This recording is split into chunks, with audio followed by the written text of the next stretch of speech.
The lightkeeper's signal. The old lighthouse on Raven Point had been abandoned. For over 40 years, no ships used it anymore. No workers maintained it. And yet, every night at exactly 3:07 a.m., its light turned on. One slow rotation, then another, then darkness. The strange part?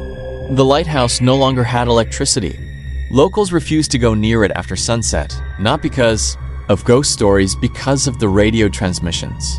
For years, fishermen reported hearing the same message through their radios whenever they sailed near Raven Point. A man's voice, weak, crackling, always saying the same words. "Turn back, it's already inside." Nobody knew who was speaking. The last lighthouse keeper had disappeared in 1984. His body was never found. Only his journal remained. The final entry contained one sentence. "The light is attracting something." Ethan Cole, a travel vlogger known for exploring abandoned places, decided to spend a night inside the lighthouse. At 2:40 a.m., he climbed the rocky path leading to the tower. The ocean below crashed violently against the cliffs.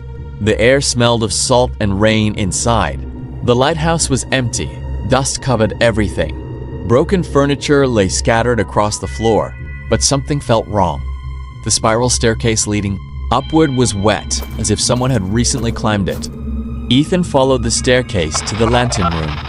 At the top, he found something strange. A lantern, burning, freshly lit. His camera shook. There was no fuel, no electricity, no reason it should be burning. Then he noticed writing scratched into the glass. "Don't answer the signal." The lantern suddenly went out. Darkness. Then a radio crackled somewhere behind him. A voice whispered, "Can you hear me?" Ethan spun around. Nobody. The radio crackled again. "Please don't answer." His heart raced. Then another voice came through. This one sounded exactly like his own Ethan.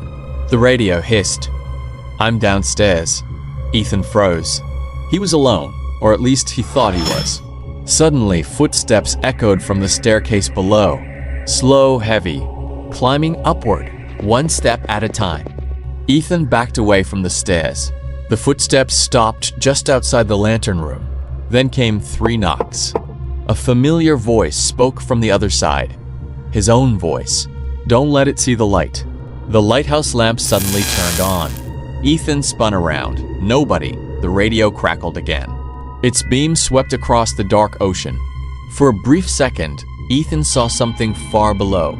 In the water, a tall shadow standing on the waves, watching the lighthouse, watching him. The beam completed one full rotation, then another. The shadow was closer, much closer.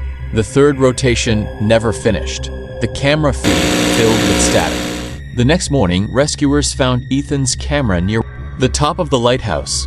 The final recording showed the lantern room empty then, just before the video ended. A voice whispered directly into the microphone. The signal worked.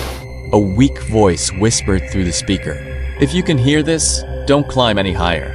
Ethan looked around. The lantern room was empty. There was nowhere for the voice to come from. The radio crackled again. "I'm the last lighthouse keeper."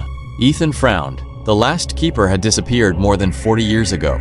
Then the beam of the lighthouse slowly swept across the ocean one more. For just a second, Ethan saw dozens of pale faces in the water below. They weren't swimming, they were staring up at him. When the lights passed, the ocean was empty. Then another voice came through the radio. This one sounded exactly like Ethan.